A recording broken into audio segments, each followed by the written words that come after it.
மாரிமலை முழஞ்சில் மன்னி கிடந்திறங்கும்.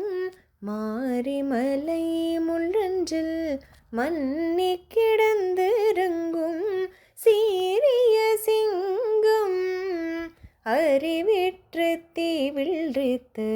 சீரிய சிங்கம் அறிவிற்று தீவிழ்த்து. வேரிமயில் பொங்க வேப்பாடும் பேருந்து தரி. வேரிமயில் பொங்க வேப்பாடும் பேருந்து தரி. மூரினி மீருந்து முள்ரங்கி புறப்பட்டு. மூரினி மீருந்து முள்ரங்கி புறப்பட்டு. போதருமா போலே நீ பூவை பூவண்ணா. போதருமா போலே நீ பூவை பூவண்ணா. உன் கோயில் நின்றிங்கனே பொந்தருளி கொப்புடைய. உன் கோயில் நின்றிங்கனே பொந்தருளி கொப்புடைய. சீரிய சிங்காசனத்திருந்தோயாம் வந்தா. சீரிய சிங்காசனத்திருந்தோயாம் வந்தா. காரியமாராய்ந்த அருளேனோ ரம்பாவாய். ரம்பாவாய்.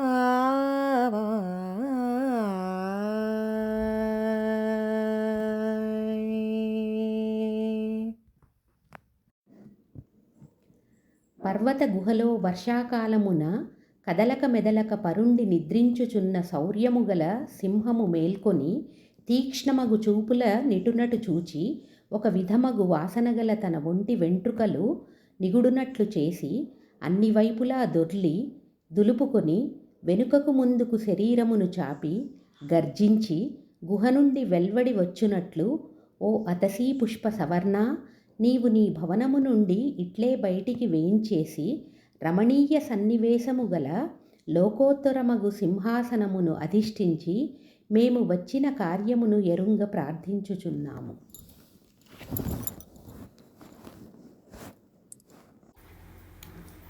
కృష్ణ, వేరే గతిలేక వచ్చి నిన్ను ఆశ్రయించినారం, కటాక్షింపుమని గోపికలు ప్రార్థింపగా శ్రీకృష్ణుని మనసును చాలా బాధ కలిగాను. నీలాదేవిని ఆశ్రయించి ఆమె ద్వారా నన్ను ఆశ్రయించిన వారిని నేనే ముందుగా వెళ్ళి సాయపడి రక్షింపవలసి ఉండగా వేరొక గతిలేని వారుగా అని దైన్యముగా పలుకుచుండట ఉపేక్షించకూడదు. ఎంత తప్పు చేసేదిని అని కృష్ణుడు చాలా నొచ్చుకొను.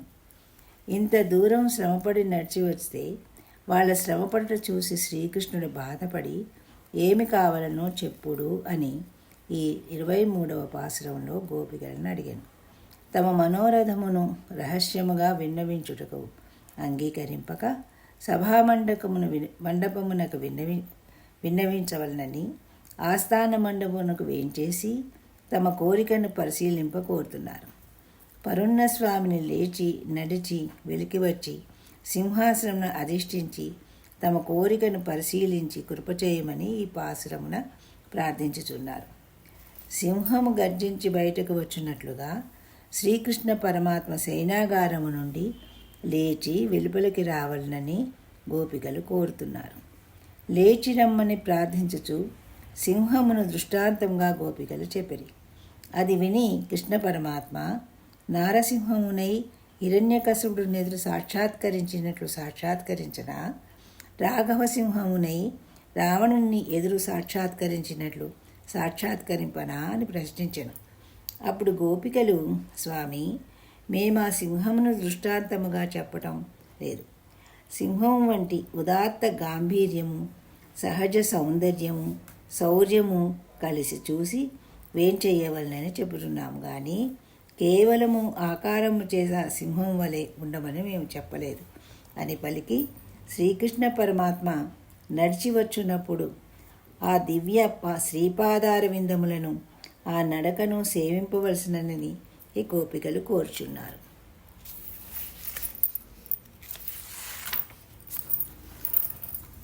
మేము వచ్చిన పనిని పరిశీలించి కృపచేయము.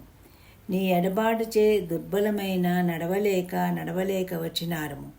నీవే మా వద్దకు రావలసి ఉండా మేమే వచ్చినారము అంటున్నారు. అయ్యో, మీరెక్కడుందురో అని నేను వెతుకుచుంటు కొన్ని సమయమునకై వేచి ఉండి మధ్యవర్తులను ఆశ్రయించి దౌత్యము చేయించి మిమ్మల్ని పొందవలసి ఉండగా మీరే నా కొరకు ఇన్ని శ్రమలు పడుతున్నారే అని శ్రీకృష్ణుడు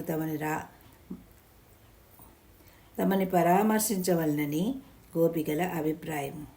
అట్లా కోరుటతో శ్రీకృష్ణ పరమాత్మ తన సైనాగారం వీడి నడిచి వచ్చి సింహాసనమును నీలాదేవితో అధిరోహించాడు.